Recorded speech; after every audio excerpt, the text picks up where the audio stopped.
Bienvenue à toutes et à tous dans une nouvelle vidéo de Simple Comme Live qui sera montée cette fois-ci parce que je sais que ça manque à certains. Et aujourd'hui, on va parler d'un sujet un petit peu différent de tout ce que j'ai pu aborder sur la chaîne parce qu'on me le demande de temps en temps en commentaire ou alors parfois on m'envoie des mails ou dans mes messageries. Bref, on va évoquer le sound design. Mais le sound design, si je vous en parle pas plus que ça jusqu'ici, c'est parce que je me considère pas être assez bon dans le domaine. Et donc du coup, je me suis dit que ce serait cool déjà de faire une vidéo un peu plus générale sur ce qu'est le sound design. Et pour ça, j'ai invité quelqu'un, puisque vu que moi, je me considère pas expert en la matière, je me suis dit, voilà, il y a des gens, ils se forment là-dedans, ça va être leur métier. J'ai la chance d'avoir eu le contact de cette personne, donc autant en profiter. Et du coup, pour parler du sujet, j'accueille Axel. Salut Axel. Et salut monsieur, du coup voilà, tu as tout dit, je suis en formation de sound design dans une école qui s'appelle ACFA, voilà. Ok, et tu fais ça où ? Et écoute, moi je suis sur Montpellier, après ils ont des écoles Paris, Toulouse, Lyon et Montpellier du coup, avec différentes formations pour ceux qui veulent aller dans l'image. Il y a aussi une formation image, il y a tout ce qu'il faut de l'audiovisuel. Ouais. Okay. Et alors du coup, petite histoire un peu rigolote, en fait, comment est-ce que tu te retrouves là ? J'étais en live un dimanche, j'ai juste dit, si jamais il y a des gens qui font, qui sont dans l'industrie musicale au sens global du terme, n'hésitez pas à envoyer un message. T'as juste mis un commentaire dans le chat en disant moi je fais du sound design si ça intéresse. Et puis après du coup on a eu l'occasion d'échanger et te voilà sur la chaîne. Donc amis qui regardaient les streams les dimanches ou même les autres, dans les commentaires, si vous voulez me contacter par mail juste avec un message dans le chat, n'hésitez pas parce que ça peut donner lieu à des vidéos dédiées sur la chaîne derrière. Donc première question que j'ai à te poser. Ton parcours en général, c'est quoi ? Allez. Alors moi, je viens de base du DJing et de la production MAO. Okay. Et donc là, ça fait un petit paquet d'années déjà. Et donc, je cherchais avec mes parents une formation qui me permettrait de rester dans ce domaine-là, si jamais je ne pouvais pas vivre de ma carrière artistique. Et donc, la sécurité, c'est de trouver une formation qui peut me faire obtenir un diplôme reconnu d'État, mais que je puisse faire quand même ce que j'aime, donc le son. Et donc, on est tombé sur des portes ouvertes de cette école, l'ACFA à Montpellier. Et donc la révélation de la formation sound design. Donc j'ai vu quelques profs, j'ai pu échanger avec des élèves aussi. Et incroyable quoi, une formation qui me propose d'apprendre à maîtriser le son proprement, professionnellement, et aussi de faire de la création pure et dure sans forcément penser à des techniques, que ce soit propre, faire de la création. Donc parfait, il y avait tout qui matchait à ce moment-là quoi. Et du coup, tu as répondu en même temps à une question que je voulais te poser, c'était est-ce que la formation que tu fais est reconnue par l'État ? Manifestement oui. Ouais. Mais alors, du coup, tu ressors avec une équivalence de quoi ? Parce que c'est en 2 ans ta formation, c'est ça ? Donc c'est en 2 ans, oui, avec une 3e année optionnelle pour se spécifier dans un domaine particulier. Okay. Donc là, c'est le patrimoine ou le jeu vidéo. D'accord. Et donc en 2 ans, quand tu sors de la formation, tu as un bac plus 3 à titre RNCP. Alors précisément, je ne sais pas ce que ça veut dire, mais voilà, je le dis quand même à titre d'info. Ça doit être une équivalence, j'imagine, entre... Vu que tu n'as pas fait les 3 ans, mais ils estiment que tu as eu l'enseignement que tu aurais pu avoir lors d'une licence. Moi, pareil, je suppose aussi. Donc, allez regarder ce que ça veut dire RNCP, vous verrez Google. Bien. Mais je pense que c'est ça. Google est notre ami. Du coup, dans cette formation, toi, j'imagine que tu fais pas que de la musique, parce que pour beaucoup de gens, le sound design, c'est comment faire un bon kick, comment faire des super synthés ou s'approprier le son en fait pour créer une palette musicale ou sonore. Ouais. Mais j'imagine que c'est beaucoup plus que ça, au final, le sound design. C'est beaucoup plus que ça, puisque la musique, finalement, le sound design pur et dur de musique, on n'en fait pas beaucoup. Non, on bosse beaucoup sur des films d'animation, des jeux vidéo, que ce soit des trailers ou du in-game. Donc in-game, c'est les sons qui se passent quand tu es en train de jouer. D'accord. Du son de peinture aussi. Donc on est amené à traiter plein de sujets différents, plein de supports différents. Alors attends, son de peinture Comment ça? Oui, pardon, excuse-moi. En fait, on a des cours qui traitent la sémiologie. D'accord. La sémio donc nous sert à interpréter des œuvres. Donc une peinture, tu peux en sortir le son. Le but, c'est que si tu fermes la peinture, c'est des exercices qu'on a pu déjà faire en cours. Ouais. Si tu fermes la peinture, ça ne veut rien dire. Si tu fermes les yeux, D'accord, ok. si tu fermes les yeux, le but, c'est qu'en écoutant ce que tu auras fait du coup en te basant sur la peinture, tu puisses redessiner cette peinture. Donc c'est un exercice très difficile, évidemment, mais tu peux arriver à dessiner les mêmes couleurs, plus ou moins les mêmes formes, le même thème, et là l'exercice sera réussi. C'est pas vraiment exactement la même, évidemment, mais voilà, ça nous apprend à interpréter et à s'imprégner d'un support visuel. Putain, ça doit être hyper intéressant, mais alors du coup, est-ce que ça veut dire qu'il y a des sons qui sont associés à des couleurs quoi qu'il arrive, ou c'est propre à chacun?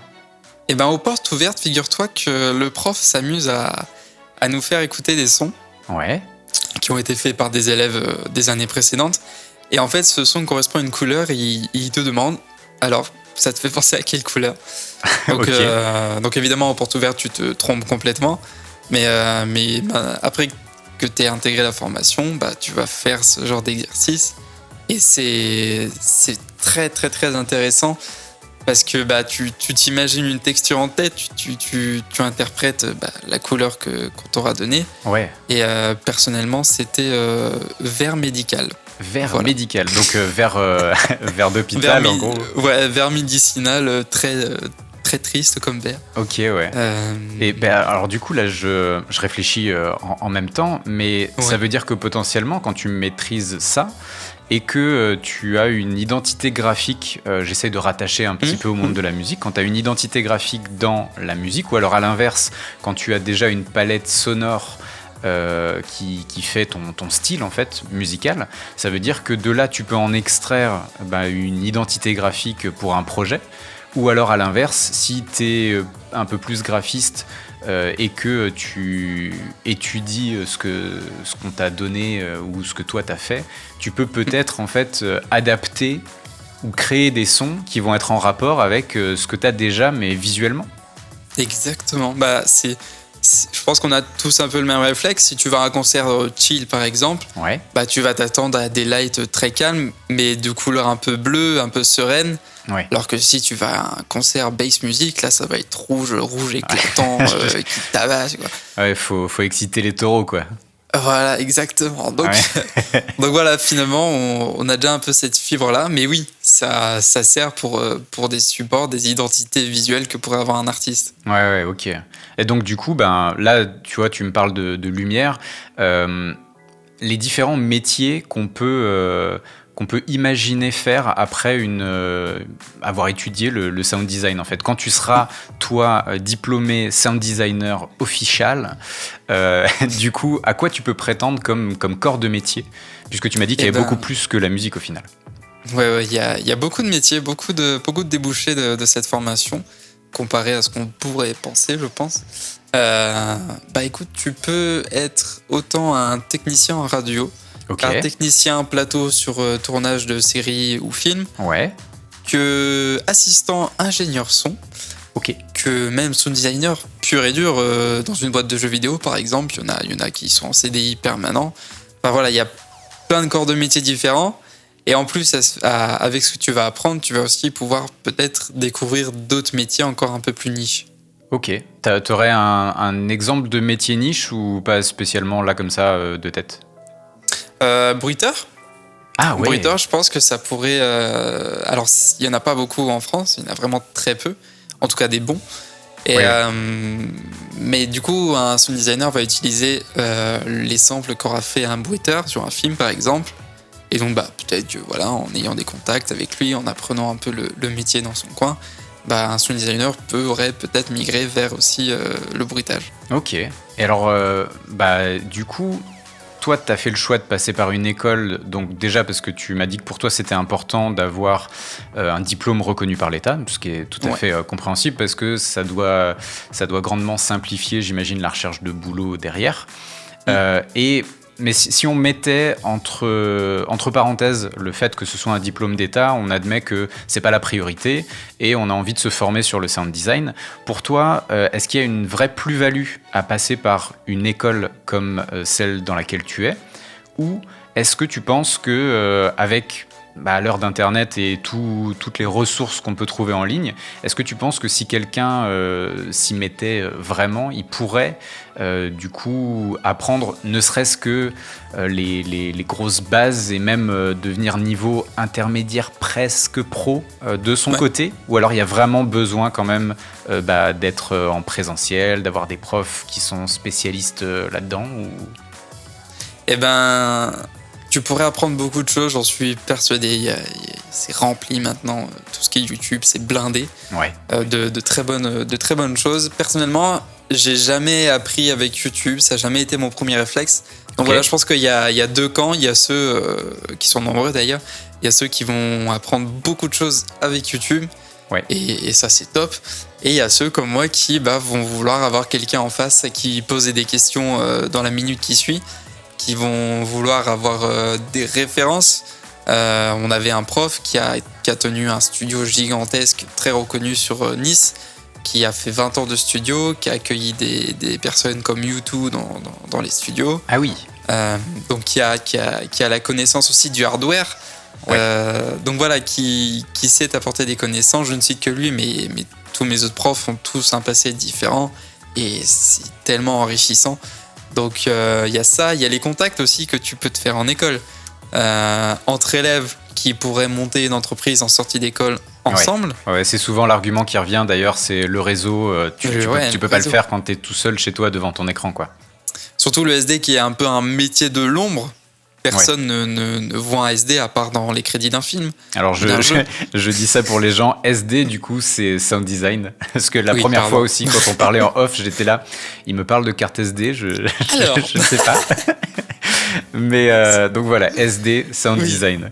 Mais en fait, je vois ce que tu veux dire. Il y a des gens qui ont besoin d'un cadre parce que, en fait, c'est la différence, j'imagine, si on doit faire une analogie entre les gens qui se sentent plus épanouis à la fac ou dans des écoles parce qu'à la fac, on te laisse en général beaucoup plus de liberté et c'est à toi de te prendre en main, de te prendre en charge, de faire tes propres recherches, etc. Et il y a des gens qui ont besoin, entre guillemets, et c'est pas du tout péjoratif, d'être cadrés, un peu poussés au cul, d'avoir des examens ou des interros régulièrement pour être sûr de bien rester dans un espèce de tunnel d'apprentissage. Et après, il y a l'autre argument de sur YouTube, c'est gratuit. En école, j'imagine que ta formation, là, elle est pas gratuite. Ça coûte combien si c'est pas indiscret? J'ai rencontré des élèves images ou son qui ont réussi à se faire financer par des services comme Pôle emploi, donc trop bien pour eux. Donc voilà, ceux qui voudraient regarder, c'est possible, il y en a qui arrivent. Mais moi, je n'ai pas eu cette chance, donc j'ai fait un petit crédit. Et on est à 13 000 € les 2 années. D'accord, donc 7 500 € l'année. 6 500. 6 500, tout à fait, tu as raison. Je ne suis pas mathématicien. et donc voilà, après on est nombreux à franchir le pas. Ils ont été nombreux dans les anciennes promos à franchir le pas. Donc voilà, pour moi, je regretterai jamais d'avoir fait cette formation, que ce soit au niveau apprentissage ou rencontre. Et le fait d'être en présentiel, d'être dans un cadre, comme tu as dit, en cours, t'apprends tellement de choses, puis t'es en condition, surtout t'es en studio. Gars sur YouTube va te parler d'un micro qui vaut 4000 balles, un petit Neumann TLM qui fait plaisir. Tu l'auras pas sous le main pour vraiment capter la différence. Alors que là, le prof nous en parle, et hop, à la demi-heure d'après, on fait les tests micro, machin et tout. Et tu comprends pourquoi tu utilises ce micro plutôt qu'un autre. Ouais, je vois ce que tu veux dire. Du coup, ça répond très bien à la question de quels sont les vrais avantages. Je pense que le vrai avantage sur YouTube, c'est la liberté de le faire à ton propre rythme et la gratuité. Mais je pense que quand tu veux passer un niveau supérieur, c'est un peu comme pour tout. Alors là, je fais un tout petit peu d'auto-promo vite fait, mais je pense que les gens qui découvrent Ableton, pareil, ils cherchent plein de choses sur Internet, y compris sur ma chaîne et sur d'autres chaînes. Et il y en a qui passent le pas d'acheter la formation que j'ai faite parce que celle-là sera structurée en fait. Et au moins tu suis un chemin de pensée et tu ressors de là sans avoir perdu de temps en te disant « Ah, peut-être que c'est ça qu'il me faut ou ça ». Non, au moins ça va à l'essentiel.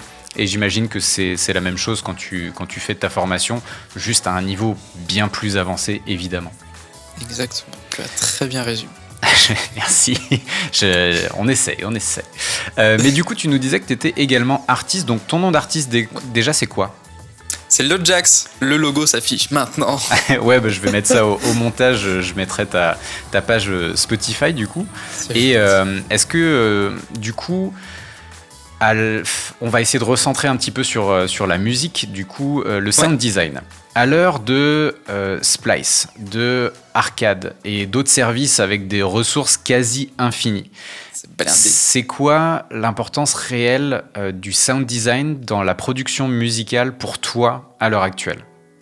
Je pense que déjà beaucoup de monde va avoir la petite réponse, c'est pouvoir se créer un univers, c'est ne pas avoir le même son du voisin d'à côté, et surtout, à mes yeux, pouvoir créer ce que tu penses dans ta tête, ce que tu imagines. Le morceau que tu imagines, ton défi, ça va être de réussir à le refoutre sur ton logiciel, à vraiment faire sonner comme tu l'entends. Et donc le SD, ça sert à ça en fait. Et donc toi, dans ta démarche musicale, est-ce que maintenant que tu as fait cette formation, c'est quoi tes réflexes en gros ? Comment est-ce que tu abordes un projet en tant que sound designer maintenant ? Est-ce que tu utilises encore beaucoup de samples ? Ou est-ce que tu fais tout ton sound design, du kick au hi-hat à tes nappes, tu fais tout toi-même ? Ou tu utilises quand même un mélange des deux ? Oui, mélange des deux. Je dis non, mais si. Le mélange des deux, exactement. Je vais surtout faire beaucoup pour les drums, si on veut rentrer un peu dans le sujet. Ouais, carrément. Drums, par exemple, je fais beaucoup de layering. Je vais prendre différents éléments, je vais les traiter différemment, machin, et je fais un petit layer et ça me crée mon son à moi, mon son unique. Et pour ce qui est des synthés, par contre, là, ça va souvent partir de l'init, par exemple d'un sérum. Et m'amener vers l'idée que j'ai en tête, vers quoi je veux arriver. Donc c'est un mélange des deux, et la formation me sert aussi beaucoup pour le côté technique, notamment sur le mixage par exemple. Ok, alors je reviens juste sur ce que tu as dit, l'init de Serum, c'est c'est même pas un preset, c'est l'état de base du synthé, c'est ça ? Oui, comme tu pourrais avoir sur un vrai synthé analogique. Au début, quand tu allumes un synthé analogique, tu as juste l'onde électrique en fait finalement, le donc, tu le fais très bien. Voilà, merci beaucoup. Et alors là, pour le coup, tu parlais de layering. Moi, j'ai évoqué le sujet. Alors, la vidéo, pour toi, qui est sound designer, doit te paraître éclatée. mais du coup, ce serait intéressant, on peut y réfléchir si c'est un truc qui te botte, de faire une partie 2 où cette fois-ci, d'un point de vue d'un sound designer, moi, j'ai expliqué le concept, en fait, parce que je pense que mes connaissances techniques s'arrêtent au concept, vraiment. Et toi, en revanche, tu as le bagage technique, donc ce serait super intéressant, si ça t'intéresse évidemment, qu'on fasse la partie 2 et qu'on montre réellement aux gens comment est-ce que toi, tu fais tes drums, par exemple. Je signe de suite. Donnez-moi le stylo. Parfait. Et écoutez, messieurs, dames, restez connectés, comme on dit. Et puis, stay tuned. Carrément, je suis grave chaud qu'on fasse ça. Et du coup, toi, donc tu pars de l'init de Serum, etc. Mais tu n'utilises pas du tout de services comme Splice Arcade ou des trucs comme ça. Toi, je suis abonné à Splice. Tu es abonné à Splice. Fier. Et je suis fier de ça. Mais du coup, c'est intéressant parce que tu dis, je fais toutes mes drums et tu es quand même abonné à Splice. Qu'est-ce que tu récupères sur Splice pour agrémenter comment tu agrémentes tes morceaux ? C'était ça ma question. Écoute, Splice me sert beaucoup pour... ça m'arrive souvent de prendre des phrases, on va dire ça, des loops, en fait, des loops, mais de les découper, de les retravailler, en fait, parce que je vais chercher une texture que j'ai en tête, on repart dans l'imaginatif, j'imagine mon morceau comme ça, et donc je vais aller chercher cette texture un peu sur Splice en fouillant des trucs, ou même pour s'inspirer, pas d'inspiration, je vais sur Splice, j'écoute plein de trucs différents, plein de packs dans des styles différents aussi. Et ça m'est arrivé plusieurs fois de réussir à faire un morceau en fouillant Splice en fait. Ok, bah trop bien. Et alors complètement à l'inverse, donc moi je suis vraiment à l'inverse du sound design, c'est-à-dire que moi de base je viens d'une discipline qu'on appelle le mashup. Donc je sais pas si tu vois ce que c'est. Ok, exact, parfait. Oui. Donc le mashup, pour ceux qui ne savent pas ce que c'est le fait de prendre l'instrumental d'un morceau A, l'acapella d'un morceau B, de les mélanger ensemble pour en faire un morceau C, donc une nouvelle création à partir de choses préexistantes. Moi, c'est comme ça que j'ai eu mon introduction à la musique, et donc fatalement, moi je suis resté un petit peu avec cette idée de... Je suis un grand enfant, je continue à jouer au Lego depuis tout le temps, donc je prends des samples de plein d'univers différents, et j'ai pas vraiment de bagage en théorie musicale poussée, c'est-à-dire que je sais comment sont composés des accords basiques, les septièmes, enfin ce qu'on peut t'apprendre à la base pour que tu puisses construire des progressions d'accords. J'ai une vive... Ouais, allez, on va dire les gammes vite fait, tu vois. Mais en revanche, je mets des trucs ensemble et je sais si ça sonne bien ou pas. Donc j'ai une oreille musicale. Oui, c'est vrai, je suis guitariste, donc j'ai ce bagage-là aussi. Mais pareil, je lis pas les partitions. Je connais tous les accords par cœur. Et quand j'ai appris la guitare en fait pour chanter par-dessus. Donc moi, je lisais juste les paroles et je regardais le nom des accords dessus. Mais les tablatures, tu m'en mets une, je peux la déchiffrer, mais ça me prend 1000 ans, tu vois. Donc c'est pas mon truc quoi. Et donc du coup moi aussi je suis abonné à Splice. Ceci n'est pas une OP pour Splice. Évidemment que non. Il y a beaucoup d'autres services qui sont super bien.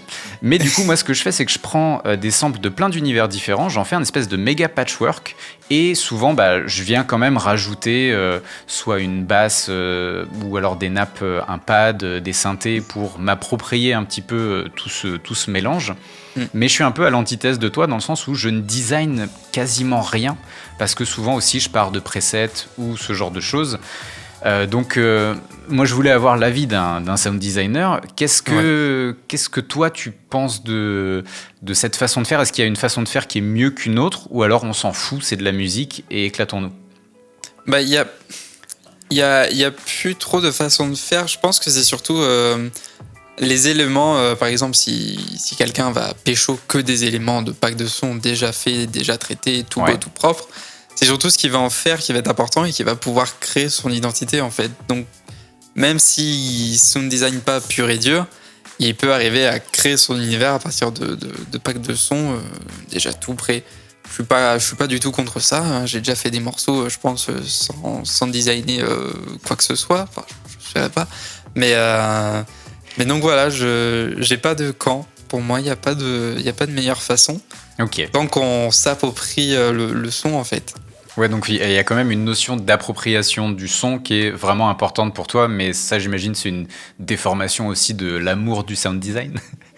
Ouais, carrément. Puis, si un son me plaît, je vais pas me prendre la tête. Je dois absolument le re-sound designer. Ouais. Pour être unique, non, il me plaît comme ça. Allez, c'est signé, ça part, je le prends comme ça, il me plaît. Je me mets pas de barrière de SD comme ça. Parce que je vois avec... en fait, si je te posais la question, c'est que je vois avec certains élèves une espèce de pression.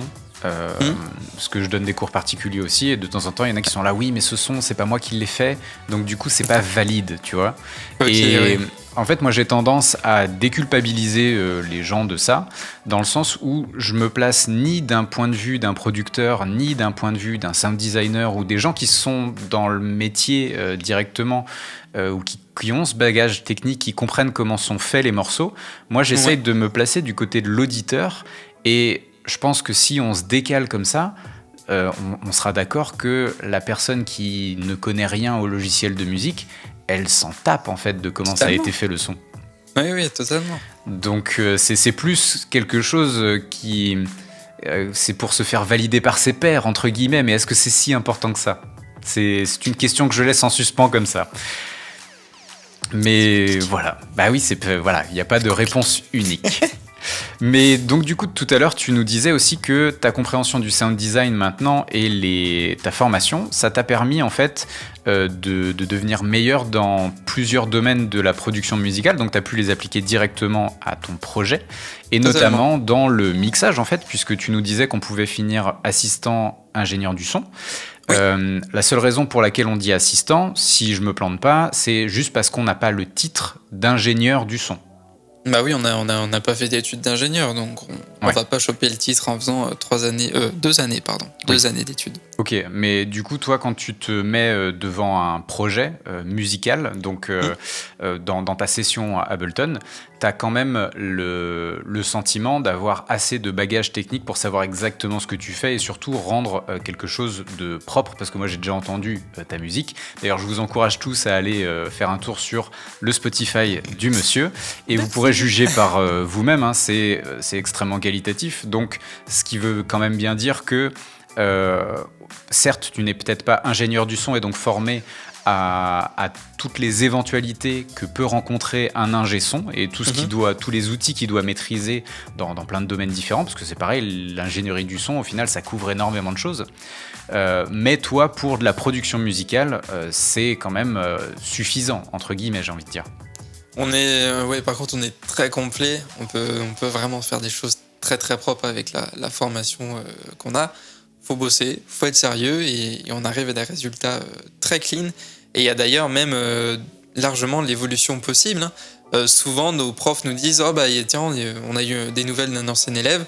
Il bosse dans un gigantesque studio à Paris, il est ingé son et tout se passe bien pour lui, quoi. Trop bien. Alors qu'il vient de la formation SD. Mais voilà, on peut évidemment se former à l'ingénierie du son pur et dur après.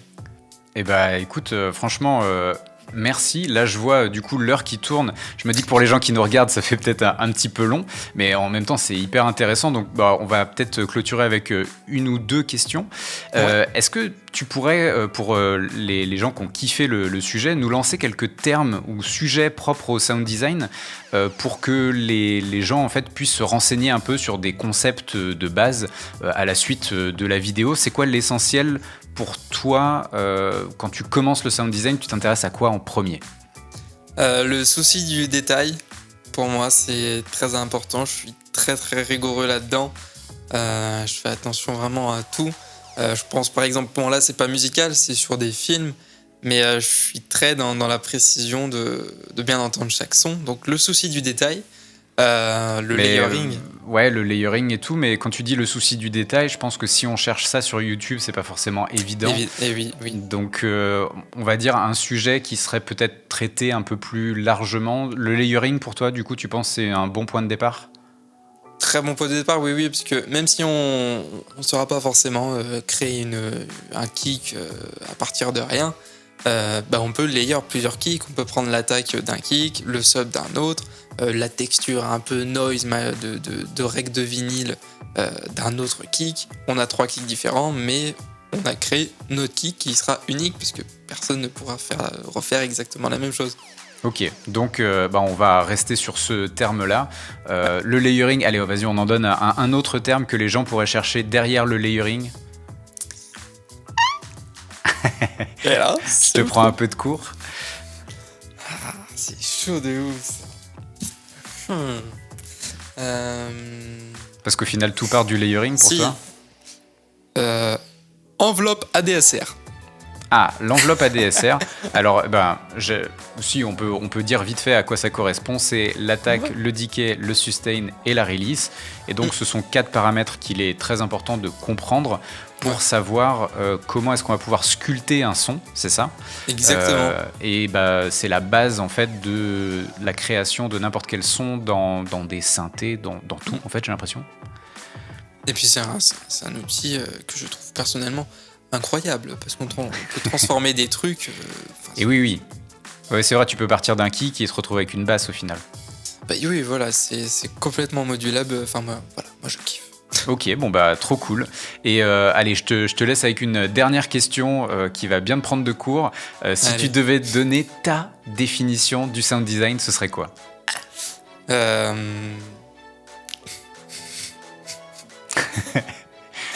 Ah, je savais qu'elle serait pas facile celle-là.